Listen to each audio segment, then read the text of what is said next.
আসসালামু আলাইকুম রহমতুল্লাহ বারকাতু। আলহামদুলিল্লাহ, আল্লাহ তালার অনেক অনেক শুক্রিয়া, যিনি আমাদেরকে সুস্থ রেখে তার মহাগ্রন্থ আল কোরআন শিখার বুঝার তৌফিক দিচ্ছেন।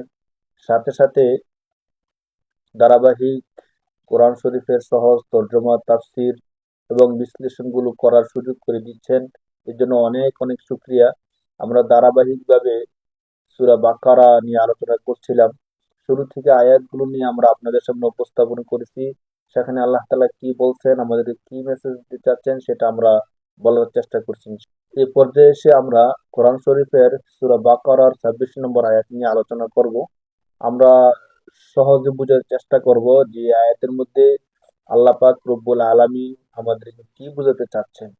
এর আগের আয়াতগুলোর মধ্যে আল্লাহ পাক রব্বুল আলামিন একদম শুরু দিকে মুমিনদের 5টা গুণের কথা উল্লেখ করছেন, মুনাফিক কাফেরদের অবস্থা বর্ণনা করছেন, আল্লাহ তাআলা যে রব সেই বিষয়টা আমাদেরকে বোঝানোর চেষ্টা করছেন।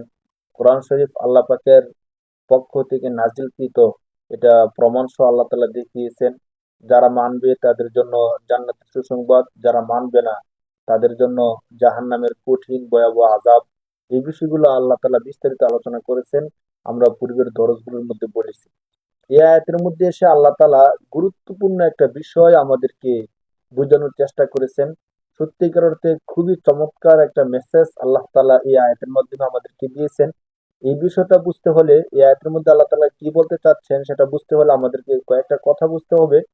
ইতিপূর্বে আল্লাহ পাক রব্বুল আলামিন কাফেরদের কিছু বিষয় নিয়ে উদাহরণ দিয়েছিলেন, যারা আল্লাহ পাক রব্বুল আলামিনকে মানে না, যারা মূর্তি পূজা করে, শিরক করে, আগুনের পূজা করে, সূর্যের পূজা করে, তাদের বিষয়গুলো যে অসার, এগুলোর মধ্যে যেন কোনো গুরুত্ব নাই, এই বিষয়টা বোঝানোর জন্য আল্লাহ তাআলা মশা মাছি মাকড়সা দিয়ে কিছু দৃষ্টান্ত দিয়েছিলেন।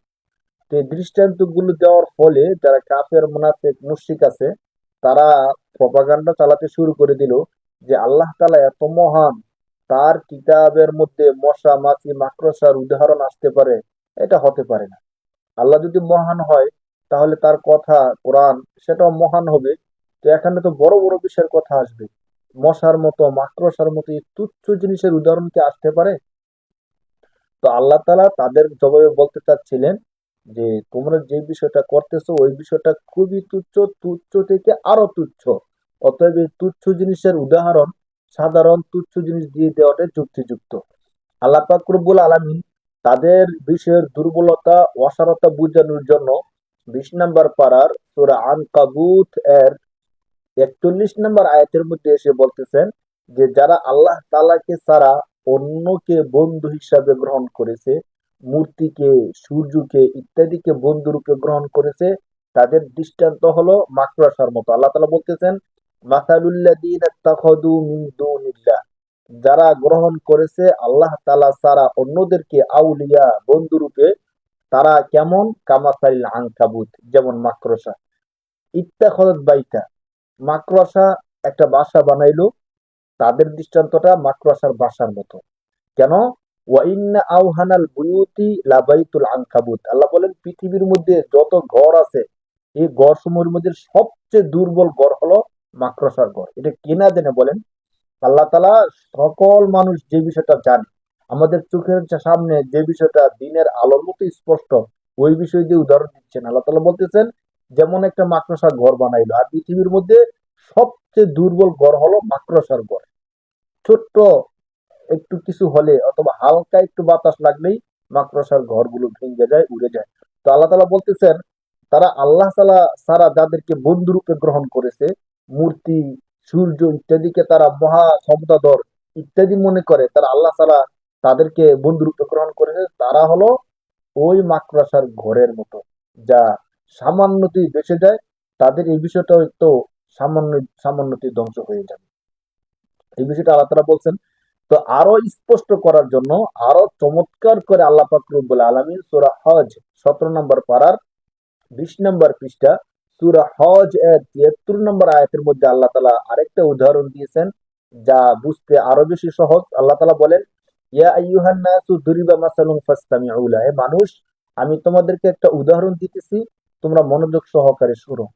ইন্নাল্লাযীনা তাদউনা মিন দুনিল্লাহ লা ইয়াখলুকু যুবাবা ওয়ালা ইয়াজতামাউ লা, অবশ্যই আল্লাহ পাক রব্বুল আলামিনকে ছাড়া যারা মূর্তি ইত্যাদিদেরকে বন্ধুরূপে গ্রহণ করেছে, তারা সকলে যদি একসাথে হয় তাহলে একটা মশা বা মাছি তৈরি করতে পারবে না। অর্থাৎ কাফের মুশরিকরা যে মূর্তিকে রব হিসাবে মানতেছে, অর্থাৎ তারা বলতে চাচ্ছে যে আল্লাহ না, বরং এই মূর্তিগুলি হলো ক্ষমতাধর, এই মূর্তিগুলি হলো আমাদের ইলাহ। তো আল্লাহ বলতেছেন, তারা যদি তোমাদের ইলাহ হয়, তারা যদি ক্ষমতাধর হয়, তাদেরকে বলো তারা সকলে মিলে যেন একটা মশা বা মাছি তৈরি করে। তো বিষয়টা কতটা স্পষ্ট দেখেন। এটা তো যে কেউ বলতে পারবে যে শুধু তারা না, সারা বিশ্বের সমস্ত মূর্তিগুলোকে যদি একসাথে করা হয় তাহলে মশা কেন, মশার একটা পাখাও তৈরি করতে পারবে না। কত স্পষ্ট বিষয় দিয়ে আল্লাহ তালা বোঝানোর চেষ্টা করতেছেন। এরপরও কি বুঝার বাকি থাকার কথা? আল্লাহ তালা বলতেছেন, লাইয়াখলুকু যুবাবা ওয়ালা যিদতা মাউলা, কিছুতেই, অবশ্যই তারা একটা মাছিও তৈরি করতে পারবে না, যদিও সবাই একসাথে হয়ে যায়, একজোট হয়ে যায়। শুধু এতটুকুর মধ্যে সীমাবদ্ধ না, বরং ওয়াইয়াসলুবুহুমুজ যুবাবু শাইআ লা ইস্তানকিযুহু মিন, মানুষ তাদেরকে আদর যত্ন করে খাওয়ার জন্য যে খাবারগুলো দেয়, অর্থাৎ মূর্তির সামনে যে প্রসাদ বা খাবারগুলো দেওয়া হয়, তাদের এই ক্ষমতা নাই যে কোনো মশা অথবা মাছি যদি তাদের থেকে খাবারটা ছিনিয়ে নেয়, ওই খাবারটা তারা রক্ষা করবে, ওই ক্ষমতাটা পর্যন্ত তাদের নাই। তো আল্লাহ তালা মূর্তির দুইটা অসারতার কথা এখানে উল্লেখ করছেন। একে তো হলো সারা বিশ্বের সমস্ত মূর্তিগুলো মিলে একটা মশা তৈরি করতে পারবে না। দ্বিতীয়ত হলো তাদের সামনে খাওয়ার জন্য যে খাবারটা দেওয়া হয়, ওই খাবারটা যদি মাছি ছিনিয়ে নেয়, তা রক্ষা করতে পারবে না। তো আল্লাহ বুঝতে চাচ্ছেন যে দেখো, তারা তো একটা মাছি তৈরি করতে পারবে না, তো তোমাদেরকে তারা কিভাবে সৃষ্টি করবে? তোমরা তো তাদের ইবাদত করতেছো এই মনে করে যে তোমাদেরকে সে সৃষ্টি করছে। তো তারা মাছই তৈরি করতে পারবে না, তোমাদেরকে তৈরি করবে কি করে? এক নাম্বার। দুই নাম্বার, তোমরা তাদের সামনে যে প্রাসাদ বা খাবার দাও, এই খাবার থেকে মশা মাছি যদি কোনো কিছু ছিনিয়ে নিয়ে যায় বা মশা মাছি এসে বসে, সেটা তারা তাড়াইতে পারে না। খাবার ছিনিয়ে নিয়ে গেলে খাবারটা সে রক্ষা করতে পারে না। তো তাদেরকে দেওয়া সামান্য খাবারটা যারা রক্ষা করতে পারে না, তারা তোমাদেরকে রক্ষা করবে কি করে? এতটুকু কমন সেন্স যদি তোমাদের না হয়, আল্লাহ পাক রব্বুল আলামিন এই তুচ্ছ জিনিস দিয়ে উদাহরণ দিচ্ছেন, কিন্তু মক্কার কাফের মুশরিক বেঈমান যারা ছিল তারা তখন ঠাট্টা বিদ্রুপ করতে শুরু করে দিল। তারা বলতে শুরু করে দিল যে আল্লাহ পাক রব্বুল আলামিন এত মহান, তার কালাম তো এত মহান, তো মহান কালামের মধ্যে মশা মাছি মাকড়সার উদাহরণ আসে নাকি? অর্থাৎ তারা বুঝাতে চায় যে আল্লাহ যদি এত বড় হয়, মহান হয়, তো তার কালাম কোরআনও তো মহান হবে। এই মহান কোরআনের মধ্যে কি এই তুচ্ছ জিনিসের উদাহরণ আসতে পারে? মানে তাদের যুক্তিটা দেখেন। তো আল্লাহ তালা তাদের কথা জবাব দিচ্ছেন যে শোনো, আল্লাহ অনেক মহান, আল্লাহর কালামও মহান, কিন্তু তোমরা যে কাজটা করতেছো, আল্লাহকে ছেড়ে মূর্তির পূজা করতেছো, এই মূর্তির উদাহরণটা মশা মাছি থেকে আরো তুচ্ছ। এজন্য তুচ্ছ জিনিসের উদাহরণ তুচ্ছ জিনিস দিয়ে দেওয়াই যুক্তিযুক্ত। আল্লাহ তালা তাদের কথার এই জবাবটা দিলেন। সূরা বাকারার ২৬ নম্বর আয়াতের মধ্যে আল্লাহ পাক রব্বুল আলামিন এই কথাগুলো তুলে ধরতেছেন। আল্লাহ পাক রব্বুল আলামিন বলেন, ইন্নাল্লাহা লা ইস্তাহয়ী আইয়াদরিবা মাসালা। আমরা একটু আয়াতটা খেয়াল করার চেষ্টা করি। ইন্না, নিশ্চয়, হরফে মুসাব্বব ফেল, কোন জিনিসকে সুদৃঢ় করার জন্য শুরুতে ইন্না শব্দকে ব্যবহার করা হয়। আল্লাহ তাআলা বলতে চাচ্ছেন ইন্নাল্লাহা, নিশ্চয় আল্লাহ, লা ইয়াস্তাহি, আল ইস্তিহইয়াউ মাসদার থেকে, অর্থ হলো সংকোচ বোধ করা। আল্লাহ বলেন যে নিশ্চয় আল্লাহ তাআলা লা ইয়াস্তাহি, সংকোচ বোধ করেন না, আন মাসদারিয়া আইয়া রিবা, দরবাইয়া দীর্ঘ অর্থ প্রহার করা, আঘাত করা, দেওয়া, আইয়া রিবা দিতে, মাসালান দৃষ্টান্ত, অবশ্যই আল্লাহ পাক রব্বুল আলামিন দৃষ্টান্ত দিতে সংকোচ বোধ করেন না। আল্লাহ বলতেছেন কিসের ক্ষেত্রে তিনি দৃষ্টান্ত দিতে সংকোচ বোধ করেন না? মাসালাম মা বাউদতান, মা আল্লাহ ইসমে মৌসুল, বাউদতান যা মশা বা মাছির সমান হয়, অর্থাৎ মাছির সমান কোন বিষয় দিয়ে দৃষ্টান্ত দিতে আল্লাহ পাক রব্বুল আলামিন সংকোচ বোধ করেন না। শুধু তা না, বরং সামা ফাওকহা, তার থেকে যদি আরো কোনো তুচ্ছ বিষয় থাকে সেটা দিয়েও দৃষ্টান্ত দিতে আল্লাহ তাআলা সংকোচ বোধ করেন না কেন? আল্লাহ তাআলা এখানে এই আয়াতের মাধ্যমে আমাদেরকে মেসেজ দিতে চাচ্ছেন যে শোনো, যে বিষয়টা সত্য সেটা বলতে কোনো সংকোচ বোধ নাই। সেটা চাই যত তুচ্ছ হোক, যত ছোট হোক। তুমি যদি একাও হও, যদি সত্যের উপর থাকো, তাহলে তুমি প্রতিবাদ করতে পারো। আল্লাহ তাআলা এই জিনিসটা বুঝাতে চাচ্ছেন। এমন না যে সবাই মিথ্যার পক্ষে চলে গেছে, আমি একার প্রতিবাদ করে কি লাভ?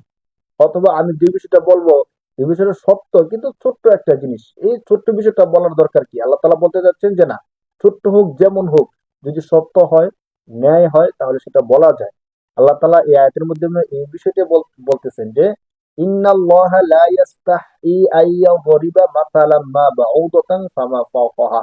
অবশ্যই আল্লাহ পাক রব্বুল আলামিন মাসি অথবা তার থেকেও বড় কোনো তুচ্ছ জিনিস দিয়ে উদাহরণ দিতে, দৃষ্টান্ত দিতে সংকোচ বোধ করেন না। বাউদতান মাসি, মশা। ফামা মা ফাওকা, ফাওকুন অর্থ উপরে, হা মানে তার, মানে বাউদতান মাসি, মাসি অথবা তার থেকেও আরো বড় কোনো তুচ্ছ জিনিস দিয়ে দৃষ্টান্ত দিতে আল্লাহ সংকোচ বোধ করেন না। এখন আল্লাহ যখন এই সকল দৃষ্টান্তগুলো দেন, তখন মানুষের মধ্যে দুই দল হয়ে যায়। একদল বিশ্বাসী, আরেক দল অবিশ্বাসী। যারা বিশ্বাসী আছে সত্যিকার অর্থে, বিশ্বাসী ছাড়াও সমস্ত মানুষ কিন্তু আল্লাহ তাআলার উদাহরণগুলো সহজে বুঝতেছে। ইতিপূর্বে আমরা সূরা আনকাবুত এবং সূরা হজ্জের যে দুইটা উদাহরণ দিচ্ছি, কে বুঝবে না বলেন? মাকড়সার বাসা অতি দুর্বল। যারা কাফের, আল্লাহকে মানে না, তা যারা মূর্তির পূজা করে, তাদের এই বিষয়টা তার থেকে আরো বেশি দুর্বল। এরপরে মূর্তির পূজার বিষয়ে আল্লাহ তাআলা সূরা হজের উদাহরণটা দিচ্ছেন, কত স্পষ্ট। আমরা তো আমাদের চোখের সামনে যখন মূর্তিগুলোর সামনে খাবার দেওয়া হয়, এই খাবারের মধ্যে মশা মাছি আসে, কত কিছু আসে, তারা সরাইতে পারে? পারে না তো। তো আল্লাহ তাআলা তো এই বিষয়টা বলছেন। তো এই বিষয়টা যারা বুঝে না, আল্লাহ তাআলা তাদেরকে বলতেছেন যে যারা কাফের তারা এই বিষয়টা বুঝেও না বুঝার ভান করে থাকে। বাকি এরপরে আল্লাহ তাআলা আলোচনা করতেছেন যে ফাআম্মাল্লাযীনা আমানু ফায়া'লামুনা আন্নাহুল হাক্কু মির রাব্বিহিম। আমি তো এই উদাহরণগুলো দেই, শোনো। ফাআম্মাল্লাযীনা আমানু, অতএব যারা বিশ্বাস স্থাপন করে, যারা আমি আল্লাহকে মানে, তারা ফায়া'লামুনা থেকে এই উদাহরণগুলো অবশ্যই সত্য এবং তথ্য নির্ভর সঠিক। আর সত্যিকার অর্থেও তো তাই, আল্লাহ তাআলার প্রত্যেকটা উদাহরণ সঠিক, সত্য এবং সঠিক তথ্য নির্ভর। তো যারা মুমিন তারা এই বিষয়টা মনে প্রাণে মেনে নেয়। আর ওয়াম্মাল্লাযীনা কাফারু, কিন্তু যারা অবিশ্বাসী আছে, যারা কাফের আছে, তারা ফায়াকুলুনা মাযা আরাদাল্লাহু বিহাদা মাসাল। এখানে একটা বিষয় খেয়াল করেন, যারা কাফের তারা এই উদাহরণগুলো শোনার পরে তারা বলতে থাকে আল্লাহ তাআলা এর দ্বারা কি বুঝাতে চাচ্ছেন, আল্লাহ তাআলা কি বলতে চাচ্ছেন। দেখেন, যারা মুমিন তারা বিশ্বাস করে যেটা সত্য। এরপরে কিন্তু এমন শব্দ আসতে পারতো যে যারা কাফের তারা বিশ্বাস করে না। এই বিষয়টা তো বিশ্বাস অবিশ্বাসের সাথেই যায় না। মূর্তির সামনে খাবার রাখলে মশা খেয়ে ফেললে সেটা মূর্তি রক্ষা করতে পারে না, এটা বিশ্বাস অবিশ্বাসের কি? এটা আমাদের চোখের সামনে। দেখেন, এই জন্য আল্লাহ পাক রব্বুল আলামিন বলতেছেন যে মুমিনরা বিশ্বাস করে, আর কাফেররা বলতে থাকে যে আল্লাহ এর দ্বারা কি বুঝাতে চাচ্ছেন। না, খুব চমৎকার ভাবে আল্লাহ তাআলা এই আয়াতটা উপস্থাপন করছেন। তো আল্লাহ তাআলা তারা যে এই কথা বলে, তাদের জবাবে আল্লাহ তাআলা বলেন যে শোনো, এই একই উদাহরণ দিয়ে ইউদিল্লু বিহি কাসীরা ওয়া ইয়াহদি বিহি কাসীরা। এখানে মজার কিছু বিষয় আছে, আমাদেরকে অবশ্যই বুঝতে হবে। আল্লাহ তাআলা বলতেছেন এই দৃষ্টান্তগুলো দিয়ে আল ইদলালু আদাল্লা ইউদিল্লু, ইউদিল্লু বিহি কাসীরা, অনেককে আল্লাহ তাআলা গুমরাহ করে দেন, ওয়া ইয়াহদি বিহি কাসীরা, এবং অনেকে এর মাধ্যমে পথ দেখে, পথ পায়। সময়ের সংক্ষিপ্ততা, নয়তো এই শব্দগুলোর মাধ্যমে আল্লাহ তাআলা এত চমৎকার কিছু বিষয় বলছেন যেগুলো আমাদের জন্য খুবই উপকারী।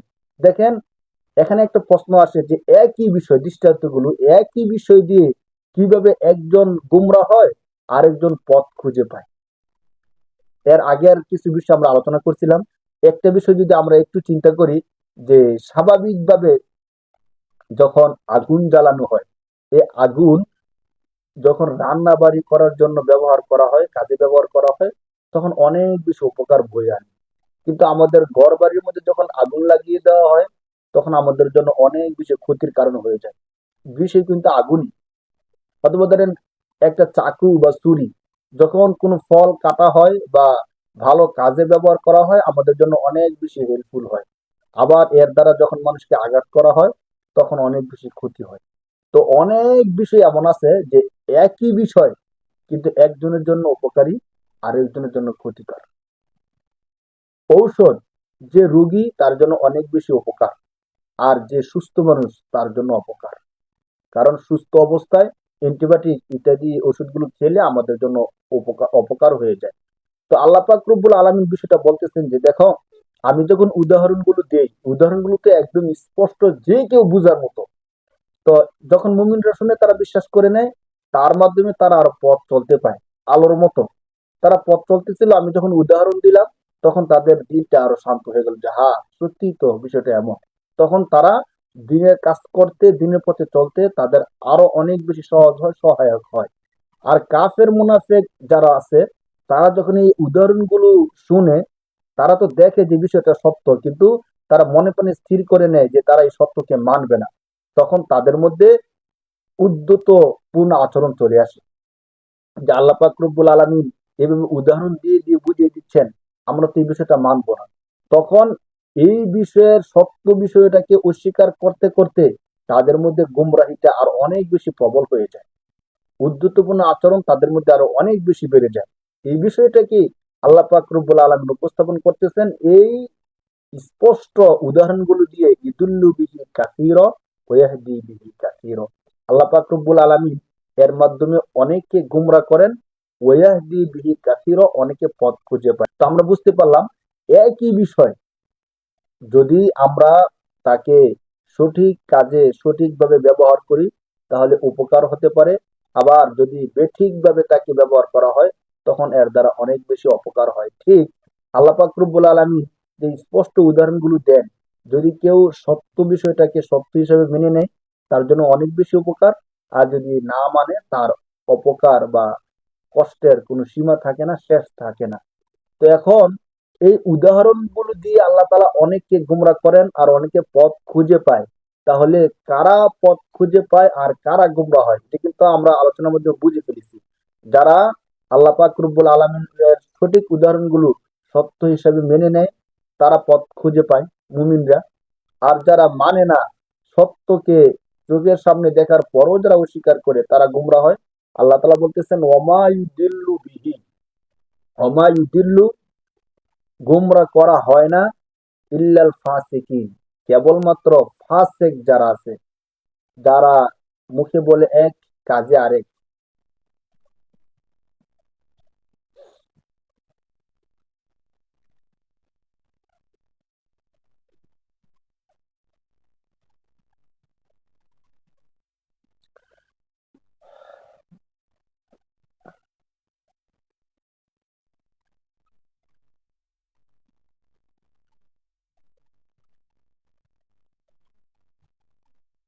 তাহলে গুমরা কাদেরকে, এই উদাহরণের মাধ্যমে কাদেরকে, এই উদাহরণগুলোর মাধ্যমে কাদেরকে গুমরা করা হয়? আল্লাহ তাআলা বলতেছেন ওমা ইউদিল্লু বিহি, এর মাধ্যমে গুমরা করা হয় না, ইল্লাল ফাসিকিন, কেবলমাত্র ফাসেক ফুজ্জার যারা আছে তাদেরকে গুমরা করা হয়। ফাসেক অর্থ হলো অসৎ ব্যক্তি, যারা সৎ পথে চলে না, সৎ পথ অবলম্বন করে না, সঠিক সত্যকে দেখেও যারা না দেখার ভান করে, বুঝেও যারা না বুঝার ভান করে, সঠিক সত্যকে যারা অস্বীকার করে, এমন অসৎ ব্যক্তিদেরকে আল্লাহ তাআলা গুমরা করে থাকেন।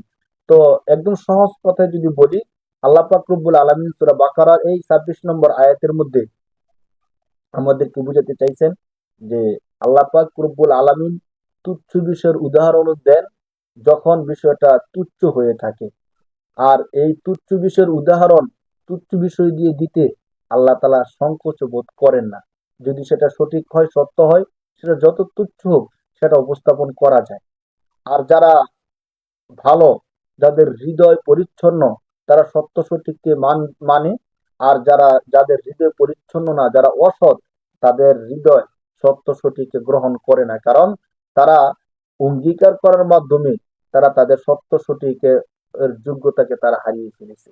এই আয়াতের মাধ্যমে আল্লাহ তাআলা আমাদেরকে মেসেজ দিতে চাচ্ছেন যে সত্য এবং সঠিক সেটা যত তুচ্ছই হোক, সেই বিষয়টাকে উপস্থাপন করতে সংকোচ বোধ করা উচিত না। অনেক সময় এমন হয় যে আমরা বুঝি যে বিষয়টা সত্য বা আমরা জানি যে বিষয়টা সঠিক, কিন্তু আমরা উপস্থাপন করতে পারি না, উপস্থাপন করি না। তো আল্লাহ তাআলা আমাদেরকে বুঝাতে চাচ্ছেন যে সত্য সঠিক বিষয়টা, চাই তুমি একা হও বা যত তুচ্ছ হোক, সেটা উপস্থাপন করা উচিত। আল্লাহ তাআলা আমাদের সবাইকে এই আয়াতের মর্ম বুঝে আমল করার তৌফিক দান করুক। আমরা বুঝতে পারলাম যে আল্লাহ পাক রব্বুল আলামিন ২৭ নম্বর আয়াতের মধ্যে ফাসেকদের পরিচয়গুলো বর্ণনা করছেন। কারা ফাসেক? ২৬ নম্বর আয়াতের মধ্যে আল্লাহ তাআলা বলছিলেন যে আমি কেবলমাত্র ফাসেকদেরকে গুমরাহ করি, পথভ্রষ্ট করি, ফাসেক ছাড়া অন্য কাউকে গুমরাহ করি না। ২৭ নম্বর আয়াতের মধ্যে এসে আল্লাহ পাক রব্বুল আলামিন ফাসেক কারা, তাদের কি পরিচয়, একদম সহজ কথায় আল্লাহ তাআলা তাদের পরিচয়টা দিয়েছেন। সর্বশেষ আল্লাহ তাআলা বলছেন উলাইকা হুমুল খাসিরুন, আর সত্যিকার অর্থে প্রকৃতপক্ষে তারাই হলো ক্ষতিগ্রস্ত। তো ওই বিষয়গুলো আমরা বিস্তারিত আয়াতের মধ্যে আলোচনা করেছি। এরপরের ২৮ নম্বর আয়াতের মধ্যে এসে আল্লাহ পাক রব্বুল আলামিন একটা গুরুত্বপূর্ণ বিষয় মনে করে দিয়ে আল্লাহ তাআলা কাফেরদেরকে বলতেছেন যে দেখো কাইফা তাকফুরুনা বিল্লাহ, কাইফা কিভাবে, তাকফুরুনা কুফরি করো বা অস্বীকার করো, বিল্লাহ আল্লাহ তাআলাকে, তোমরা কিভাবে মহান রবকে অস্বীকার করতে পারো, ও কুনতুম আমওয়াতা, অথচ কুনতুম আল কাউন থেকে তোমরা ছিলে আমওয়াতা, মাউতুন এর জমা হলো আমওয়াত, মৃত নিষ্প্রাণ। আল্লাহ বলতেছেন আরে তোমরা আজকে তোমাদের প্রাণ আছে, তোমরা বুঝো সবকিছু করতে পারো, তো আজকে কিভাবে তোমরা আল্লাহ তাআলাকে অস্বীকার করতে পারলে, অথচ এক সময় তোমরা ছিলে নিষ্প্রাণ। শুধু এতটুক না, আল্লাহ তাআলা বলতেছেন ফাআহইয়াকুম, তোমরা নিষ্প্রাণ ছিলে আর আল্লাহ তাআলা তোমাদেরকে জীবিত করেছেন, তোমাদেরকে প্রাণ দিয়েছেন। এবং সুম্মা ইউমিতুকুম, আল্লাহ তাআলা আবার তোমাদেরকে মৃত্যু দান করবে। সুম্মা ইউহয়িকুম, এই আল্লাহই তোমাদেরকে আবার জীবিত করবে। আল্লাহ তাআলা বুঝাতে চাচ্ছেন যে কাফেররা তোমরা কিভাবে আল্লাহ তাআলার সাথে কুফরি করতে পারো, অথচ তোমরা যখন নিষ্প্রাণ ছিলে তখন আল্লাহ তাআলা তোমাদেরকে প্রাণ দিয়েছেন, তোমরা মৃত ছিলে, আল্লাহ তাআলা তোমাদেরকে জীবন দান করেছেন। আর এই আল্লাহ আবার মৃত্যু দিবেন, আবার জীবিত করবেন। সর্বশেষ সুম্মা ইলাইহি তুরজাউন, তোমরা আল্লাহ তাআলার দিকে প্রত্যাবর্তন করবে, অর্থাৎ সর্বশেষ আল্লাহর দিকে তোমাদেরকে ফিরে আসতে হবে। তো জীবন মৃত্যুর এই খেলা শেষে তোমাদেরকে ফিরে আসতে হবে আল্লাহ তাআলার উপর, আল্লাহ তাআলার কাছে। তো আল্লাহ তাআলার কাছে ফিরে আসলে সেখানে মুখ কিভাবে দেখাবে? কিভাবে তোমরা এখন দুনিয়ার মধ্যে থেকে আল্লাহকে অস্বীকার করতেছো? বাচ্চা যদি তার বাবা মাকে অস্বীকার করে যে না আমি বাবা মার কথা মানবো না, না মেনে সে খেলাধুলা করতে চলে গেল, মাঠের মধ্যে সারা দিন খেলাধুলা করলো, খেলাধুলা করার পরে যখন সন্ধ্যা ঘনিয়ে আসে তখন তাকে আবার কোথায় ফিরতে হয়? বাসায় ফিরতে হয়। এই যে বাবার বা মায়ের অবাধ্যতা করে মাঠে গেল, আবার তো তাকে সেই বাবা মার কাছে ফিরে আসতে হলো। এখন কোন মুখ নিয়ে সে ফিরে আসবে বলেন? তো বাবা মা বুঝে নেয়, সে যেহেতু বাচ্চা ছোট মানুষ বুঝতে পারে নাই, থাক, সে ক্ষমা দিলে তাকে ক্ষমা করে দেয় অথবা তাকে সামান্য শাস্তি দেয়। কিন্তু আল্লাহ তাআলা কাফেরদেরকে বলতেছেন তোমরা তো সবকিছু বুঝো, সবকিছু জানো, আমি তোমাদের সামনে সবকিছু স্পষ্ট করে দিয়েছি, এরপরও কি করে তোমরা আমি আল্লাহকে অস্বীকার করতে পারো? জীবন মৃত্যুর এই খেলার সর্বশেষে তোমরা তো আমি আল্লাহর কাছে ফিরে আসবা, তখন কোন মুখে আমার কাছে আসবা, আমাকে কি করে মুখ দেখাবা?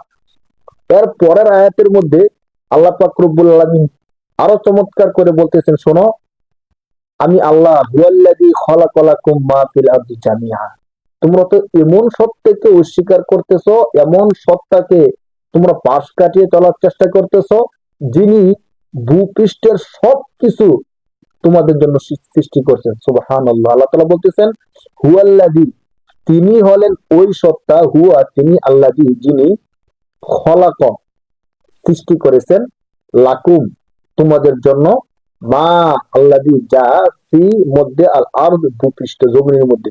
আল্লাহ তাআলা বলতেছেন তিনি তো সেই সত্তা যিনি জমিনে থাকা সবকিছু তোমাদের জন্য সৃষ্টি করছেন।